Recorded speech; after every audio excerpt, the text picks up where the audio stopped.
Hi friends, Joe Edelmann here with a special product review video for the Donner DST-120T electric guitar kit. You can find this product on Amazon at the link shown above and in the description. I've done a couple reviews on this channel previously, but as you all know, it's not my usual bag. Still, Donner was kind enough to reach out to me and provide me with this guitar to demo. I was familiar with their work on the effects pedal side, but I wasn't aware that they were also doing guitars now. And I really do enjoy trying all types and tiers of gear, and so I hope you will enjoy this video.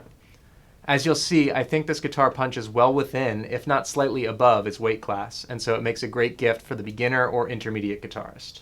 This kit, which retails for $160 here in the US, is actually chock full of nice surprises, with pretty much everything a beginner guitarist might need. This includes the guitar, tremolo bar, a strap and soft gig bag, picks, a spare set of strings, a really neat little clip-on tuner, a rechargeable mini amplifier, and even a sleek capo. I'm going to play you some examples with the guitar, and then I'll talk about what I like most and least about this instrument. For the best possible reference, instead of the small battery amp that was included, I'll be playing through my Vox AC30 hand-wired, mic'd with a Sennheiser E906 running into my Mackie Onyx preamp interface. I'll do several clean examples and then a couple with gain as well.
Here are my favorite things about this product.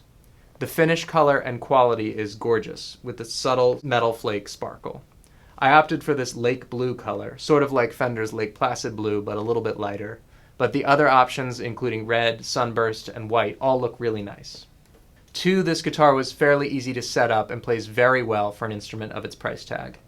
I'm sort of bad at my own setups. I'm always kind of tinkering with things and second-guessing measurements, but it only took about 20 minutes with some tweaks to the bridge and tremolo screws to get it where I like it, with a nice flush but slightly floating setup to the bridge, an easy action to the fingerboard, and perfect intonation. The neck was perfectly straight with just the tiniest bit of natural relief right out of the box, so I didn't really have to do anything there. The body is light and comfortable as a Strat style should be, and the neck was very satin feeling with smooth fingerboard edges, no bad fret ends or dead notes anywhere on the fretboard. Those are big ones that can affect even higher priced guitars of other production locales. Here are my dislikes. A lot of these are minor and very personal gripes that I totally accept come with the price tag and the target audience. And they're coming from an experienced guitarist perspective, although I think both the good habits and bad habits are formed during that really crucial learning phase. So I think it's best to have a guitar that you can grow into as much as possible, and that feels natural to play. One of these is the fingerboard radius, or how flat or rounded the fretboard is. Donner went with a more Gibson or Ibanez style flat 12-inch radius. It feels to me, honestly, even flatter than that. I'm more of a fan of wrapping my fingers around a more tapered, Fender-style 9.5-inch radius, which I think makes a lot of chords and even some soloing more comfortable to play. I can see why they went this route because a flat radius is a little bit more forgiving for lower action on the strings. It allows you to bend without notes choking out anywhere on the fretboard as much. The next and related negative to me was the small vintage-sized frets.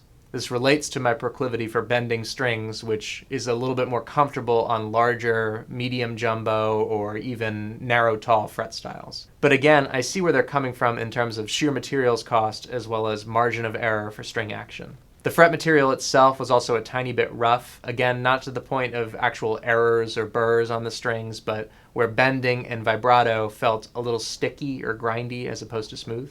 Third, as a sort of general category and obvious nitpick, would be the key cost-saving components on the guitar. The pickups are understandably very bare bones, since a good set would cost more than the guitar itself.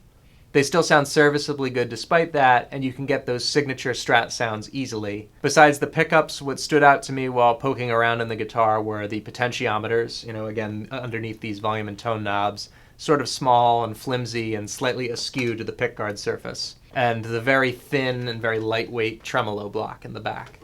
Again, these are somewhat unavoidable complaints at this price class, and I feel more strongly about the stylistic choices in the frets and fretboard that I mentioned earlier. In conclusion, I would definitely recommend this kit to anyone looking to purchase a beginner guitar, and possibly those looking for a practice or performance spare or a modding platform. It's been a while since I was a beginner myself, but I'm really impressed by the increased quality and diversity of what's out there, including this guitar.